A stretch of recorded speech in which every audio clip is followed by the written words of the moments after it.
Good morning again, friends, family, ladies and gentlemen, wherever you may be in this bright, beautiful, wonderful, great globe that we all live in.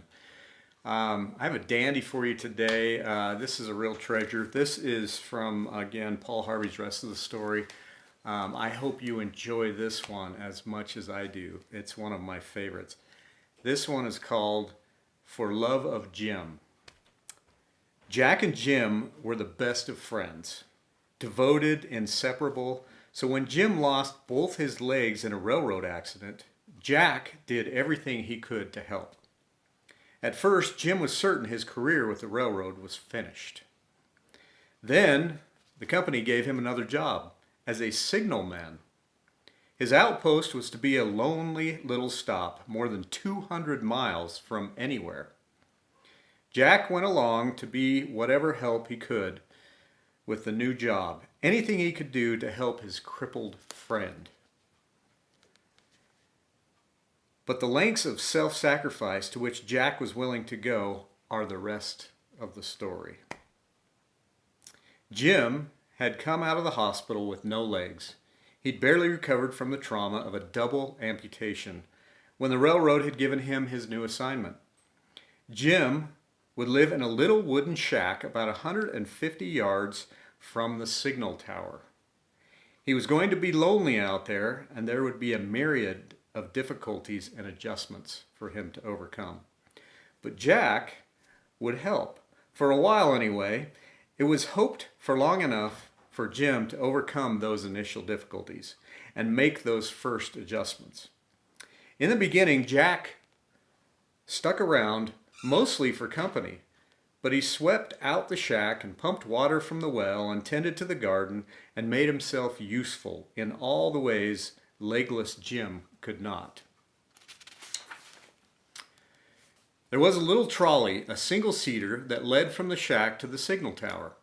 Jack pushed Jim on that trolley several times a day and stood there while Jim operated the big levers in sequence. And eventually, Jack got so familiar with Jim's schedule that he began to walk out and operate the signals system himself. Sure enough, pretty soon, in addition to house cleaning and the rest, Jack gradually began to take over all these duties. For the railroad, though officially he was not an employee, there was a lot to remember on the job and a lot to be done. If a point had to be adjusted farther up the line, Jack would have to listen for a passing engine, flag him down, give him a special key to make the adjustment. Daily responsibilities at the signal tower included working the levers that set the signals, as well as the tower controls that opened and closed all the switches. There was a lot going on in that lonely little outpost, and soon Jack was doing all the work. But he never complained. After all, Jim was his friend. Jim had just gone through a terrible ordeal. It was the least that Jack could do, at least for a while anyway. But a while turned into weeks, and weeks turned into months, and months turned into years. For more than 9 years, Jack kept house for Jim.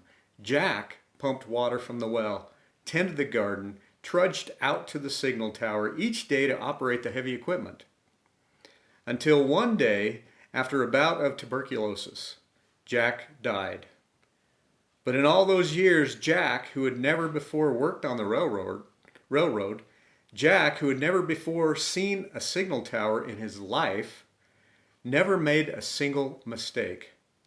In 9 years, he never threw a switch incorrectly.